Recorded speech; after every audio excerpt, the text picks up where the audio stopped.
First, I'm checking, make sure all lights are clean and functional, not cracked, broken, or missing. Now, my clearance lights on tractor and trailer are amber in color. My turn signals are amber. My forward flash is also amber in color. And my headlights, I would check, make sure my high and my low beams are functioning properly. Then, I open the hood by releasing the safety latch from here, the other side. And with a foot on the bumper, 2 hands on the hood, so nobody gets hurt. Sure. There you go. Now we're gonna go on the fuel area of the vehicle, so which is on the right side.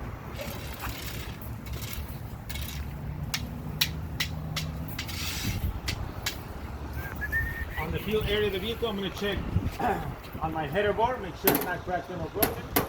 Then I will check on my frame and cross members, make sure they're not cracked or broken. Now, checking on my exhaust, make sure it's not damaged. There's no signs of leaks like rust or soot. And make sure it's connected tightly and properly mounted and secure.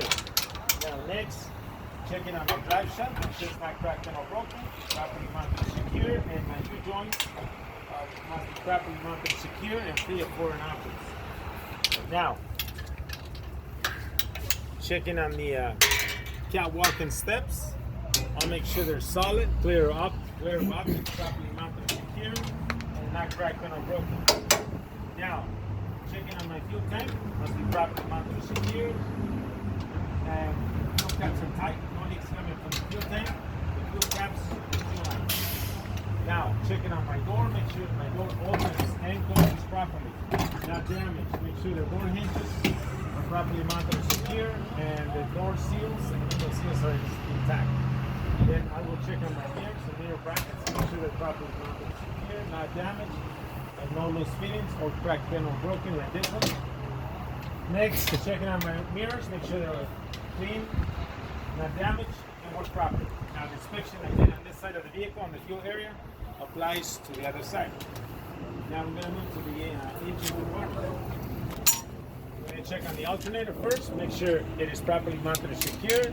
I'll make sure that all wires are securely fastened and it's belt driven. Now I'm checking the belt, not crack or fray, less than 3/4 of an inch of play. Now, checking on my water pump right here, must be properly mounted and secure, not leaking, it's belt driven. Now I'm checking the belt, not crack or fray, less than 3/4 of an inch of play.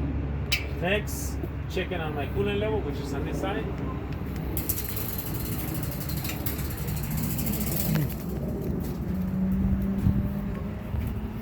Alright, coolant level must be filled to proper level through the side glass or through the radiator cap. Now checking on hoses and leaks. I'm looking on the ground also, looking for dripping fluids from the engine and transmission. Listen for any air leaks. Then I will check all hoses in the engine compartment, make sure they are well attached at both ends and there's no abrasions, no bulges, no cuts, no leaks.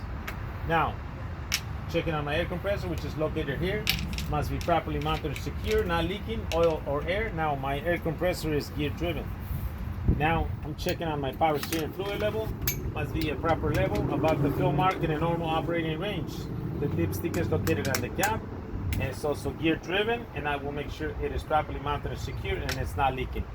Next, I will check on my oil dipstick, make sure it's filled to proper level, about the fill mark in a normal operating range, and I will check it with the engine off. Now, my steering box and hoses, I'll make sure they're properly mounted and secure, not leaking, and they're not missing any nuts or bolts. Now, checking on my steering linkage, which consists in 4 components. The first component is the steering column. Number 2 component is the pitman arm. Number 3 is the drag link, from here and here. Then number 4 is the tie rod, here to the other side of the vehicle. Now, tie rod, drag link, pitman arm, steering column are not cracked and broken, properly mounted and secure. And checking on my joints and sockets, make sure they're not worn or loose and they're not missing any nuts or bolts. Then I will check on my front suspension, starting with the spring mount, make sure it's not cracked and broken, properly mounted and secure, not missing any hardware. Now, the springs must not be cracked and broken, properly mounted and secured, or no more than a quarter missing or broken. I'm checking on my U-bolts, make sure they're properly mounted and secured, not cracked or broken, no missing any hardware.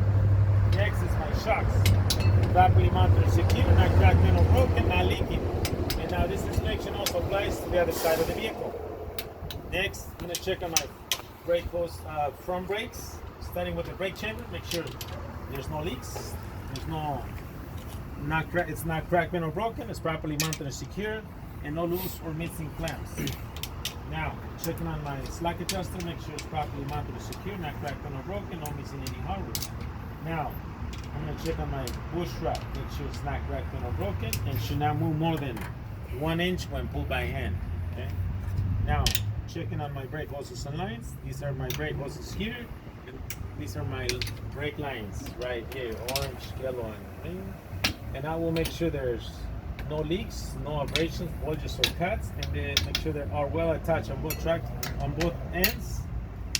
Now, checking on my drums and linings right here.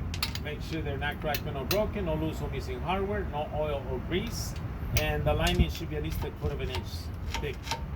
And this inspection also applies to the other side of the vehicle.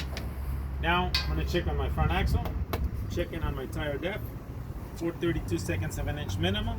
Now, on fronts, no recaps. Condition, they must be evenly worn, no abrasion, bulges, or cuts on thread or on the sidewalls. Now, checking on the valve cap and stem, which is right here. I'll make sure it's not missing or damaged. And the inflation, I will check it with the tire gauge. Now, checking on my rims, make sure they're not cracked or broken or loose. No weld and repairs, and make sure there's no rust. Now, checking on my lug nuts, make sure they're all present, they are not cracked or distorted. There is no signs of looseness such as rust or shiny threads. Then I will check on my top oil seal and axle grease seal, see if it's not leaking any oil or grease. Now, if wheel has a side glass, oil level is adequate. Now, this inspection also applies to the other side of the vehicle. Now, we're going to check on the big wheel skid plate. Checking on the airlines, the blue and the red. Make sure there is no leaks, no abrasions, no bulges, no cuts. Well attached on both tractor and trailer ends. Now checking on my glide hands, make sure they're locked in place and free of any damage. Then I will check on my electric line, which is the green one. Make sure it's not cracked, make sure it's well insulated and is securely connected on tractor and on the trailer. Now we're gonna go to a different truck. Check on the fifth wheel. So it's gonna be a minute.